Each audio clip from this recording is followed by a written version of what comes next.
Welcome back mga kapuso. Kanina nabitin tayo sa desisyon ng Dance Authority kaya oras na para magkaalaman. Dance Authority, yan. Ano ang hatol? Hindi nyo naman kami binigo. May mga pwede bang mag-improve sa susunod pero based sa technical at artistic na performance ninyo ay nagdesisyon na kami. Ito ay hindi madali para sa amin dahil kung tutuusin talaga, dikit-dikit ang scores ninyo. Coach Day, sino ang unang pasok sa top 2? Ang unang duo na pasok sa top 2 ay sina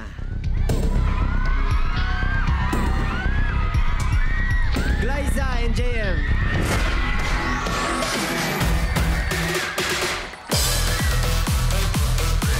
Congratulations, Glyza and JM. At sino naman kaya ang kanilang makakalaban sa dance-off, Mamang? Consistent talaga sila sa hindi lang sa pagpapakilig sa amin, kung hindi sa talaga namang pahusay ng pahusay din naman talaga. Eto na, good luck dahil tatapatan kayo ni na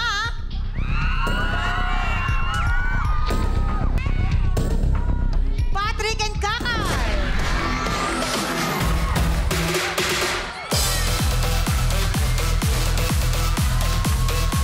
Congratulations, Patrick and Kakay! At ito na, dalawang duos, isa lang ang magwawagi. Kaya huwag na natin patagalin. Let the dance-off begin!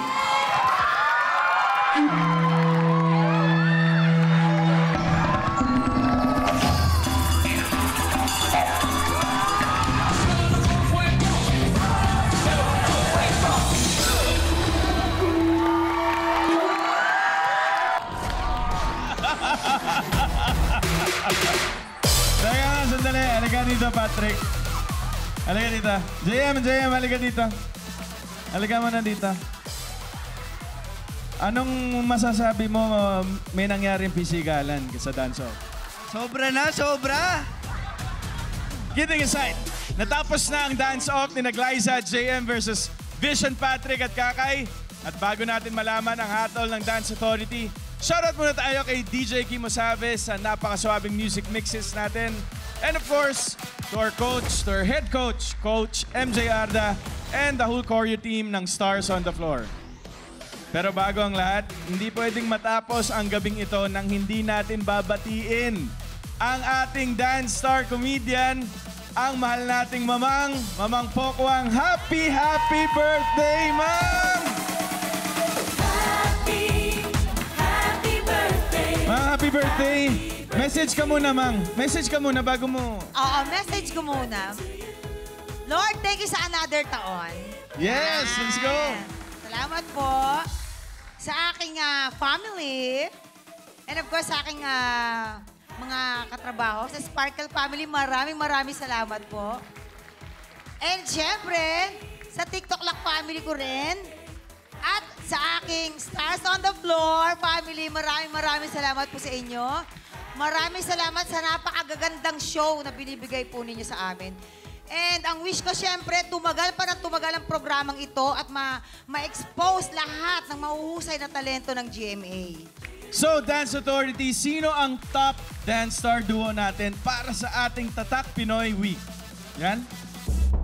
Mula sa Tatak Pinoy performance nila kanina hanggang sa dance-off, ang ating top dance star duo ay walang iba kundi sina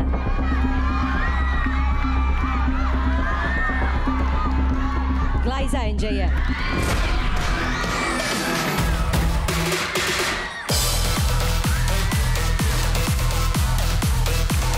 Congratulations!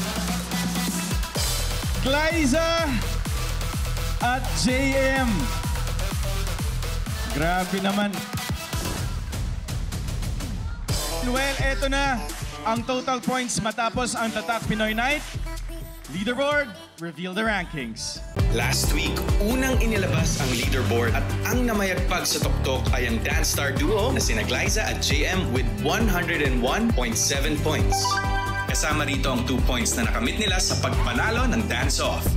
Ngayong linggo, Ito ang mga nakuhang puntos ng ating mga duo sa kanilang Tatak Pinoy Challenges. Rojan and Dasuri received 96.5 points. Sina Faith at Zeus nakakuha ng 97 points. Sina Thea at Joshua ay nakakuha ng 97.2 points. Samantalang ang top 2 duos ng episode, sina Vision, Patrick at Kakay, nakatanggap ng 98.2 points plus 1 point for reaching the dance-off for a total of 99.2 points. At sina Glyza at JM nakakuha ng 99 points para sa kanilang Aswang Dance Challenge plus 2 points for reaching and winning the dance-off for a total of 101 points for the week.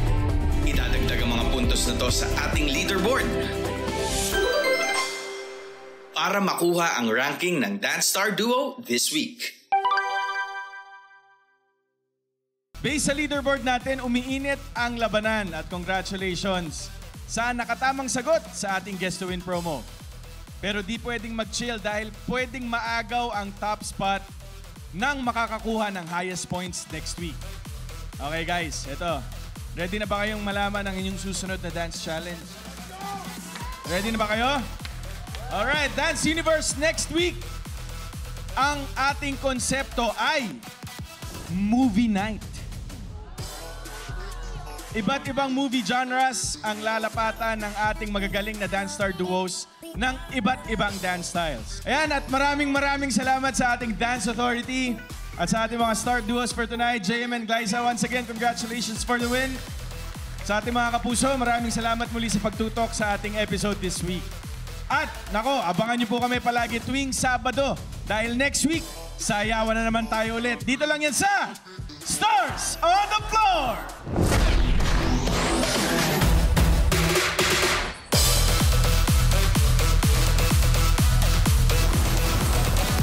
Stars on the Floor!